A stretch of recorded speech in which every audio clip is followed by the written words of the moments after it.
Open your refrigerator door right now and think about what you're looking at. A tall white box, shelves that don't move, a door that swings out the same way it has for the last 50 years. Nothing special. Nothing you'd ever stop to notice. But there was a time, not that long ago, when the American kitchen was treated like the frontier of the future, when engineers and designers looked at something as ordinary as a fridge or an oven and asked, what if we made this completely different? What if food didn't have to be reached for, bent over, or dug out from the back of a shelf? For about 30 years, from the 1950s into the 1970s, kitchen design in this country went a little bit wild with invention, and most of what came out of that era has completely vanished. Not because it didn't work. Because trends moved on, and the industry decided simple was cheaper and safer to sell. So today we're opening the door on the kitchen that almost was, the one full of features so strange and so clever that most people under the age of 60 have never even heard of them. Let's start where every kitchen begins, with keeping food cold. In the 1950s, General Electric had an idea that seems almost obvious once you hear it. Why should a refrigerator sit on the floor, forcing you to crouch down and dig through the bottom shelf for the milk? Their answer was the wall-mounted fridge, a unit installed directly into the cabinetry at eye level, right where upper cabinets would normally go. You didn't bend down anymore. You just opened a door at chest height, the same way you'd reach for a coffee mug. It was marketed as a modern convenience for the modern housewife, a small mercy for anyone who'd ever thrown out their back reaching for a jar of pickles. And for a while, it felt like the future of the American kitchen. But wall-mounted units came with real trade-offs. They were smaller, harder to service, and once open-concept kitchens and larger families demanded bigger capacity, the idea of a fridge built into the wall like a medicine cabinet quietly disappeared. Inside those old refrigerators, something else was happening that we've also lost. Swing-out shelves. Instead of a fixed shelf you had to reach across, blindly patting around for whatever had rolled to the back, these shelves pivoted completely outward, swinging into the kitchen like a little cabinet door. Nothing ever got lost again. No forgotten jar of mystery leftovers growing something unrecognizable in the back corner. Every single item was visible and within arm's reach the moment you opened the door. It's the kind of design that makes you wonder why we ever gave it up, until you remember that swinging hardware costs more to manufacture, takes up more interior space, and eventually gets loose and rattly with age.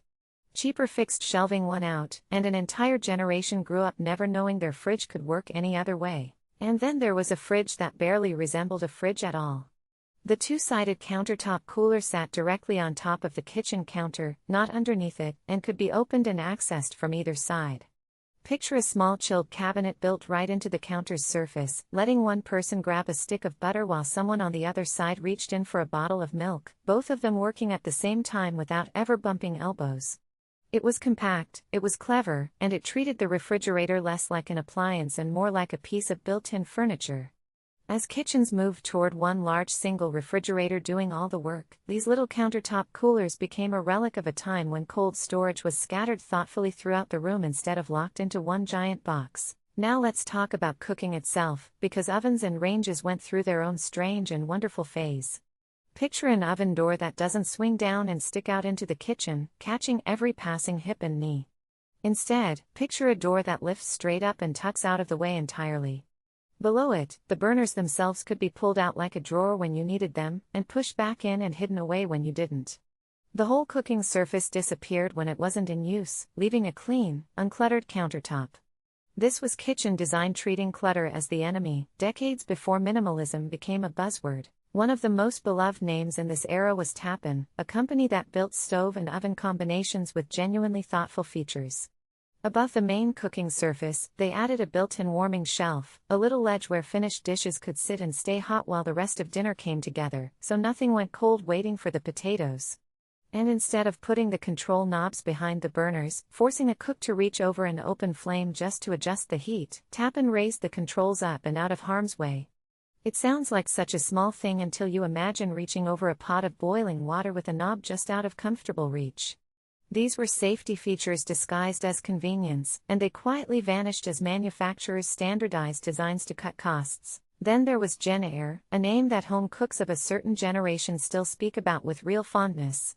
Their ranges were modular, built around the idea that one cooktop could transform into several different tools depending on the meal.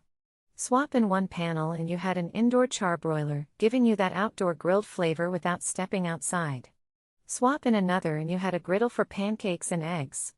Another module turned the same range into a deep fryer, and yet another added a rotisserie for slow roasting a chicken right on the countertop. One appliance, an entire kitchen's worth of cooking methods. It was ambitious, it was versatile, and it represented a real belief that the kitchen should adapt to the cook, not the other way around. Beyond cooling and cooking, the era was obsessed with finding space nobody else had thought to use. Look up at the gap between your upper cabinets and the wall behind your counter, that narrow strip of dead space running along the backsplash.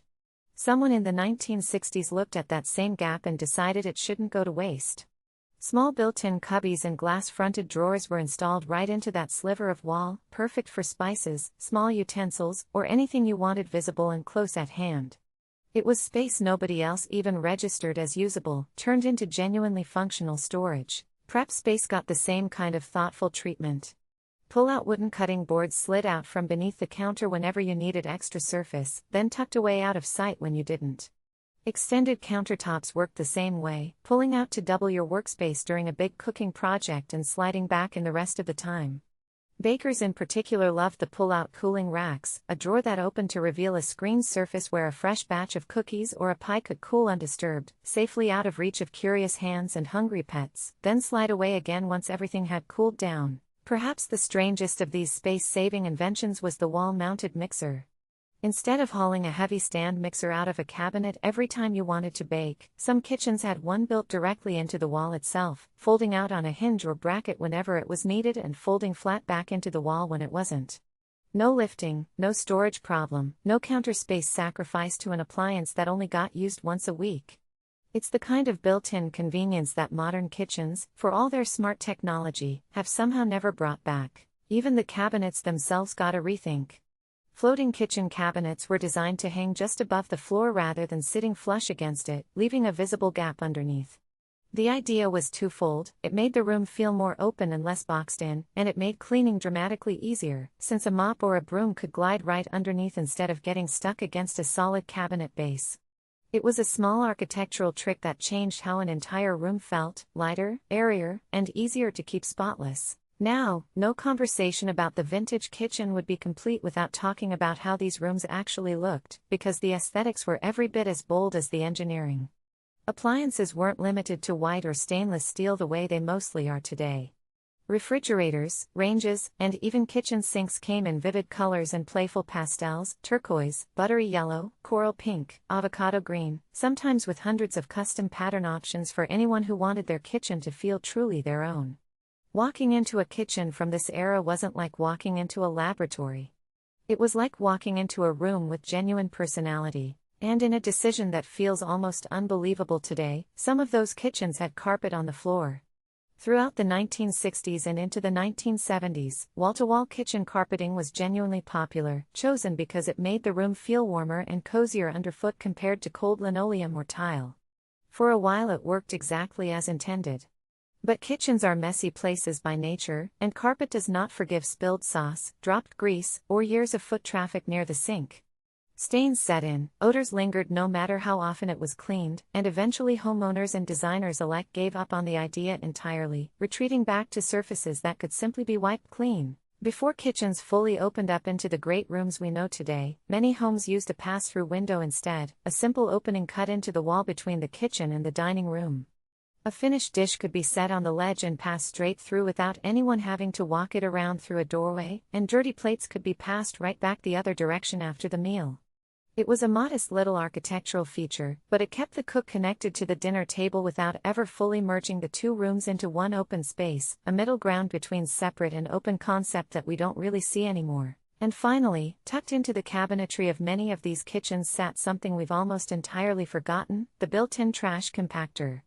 Long before curbside recycling programs sorted our waste for us, a trash compactor let a household crush down days' worth of garbage into a fraction of its original size, cutting way down on how often the trash actually needed to be hauled out.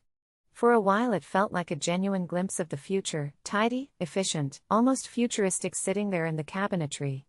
As recycling became standardized and the kinds of household waste changed, the humble trash compactor slowly disappeared from new home construction altogether. Looking back at all of it together, the swing-out shelves, the lift-up ovens, the mixer folded into the wall, the carpet underfoot and the colors bursting off every appliance, what stands out is just how much thought went into rooms we now walk through without a second glance. These weren't gimmicks dreamed up to look flashy in a showroom. They were genuine attempts to solve the small daily frustrations of cooking and cleaning, dreamed up by people who believed the kitchen deserved just as much innovation as anything else in the home. Most of it faded away, replaced by simpler, cheaper, more standardized designs that were easier to mass-produce and sell.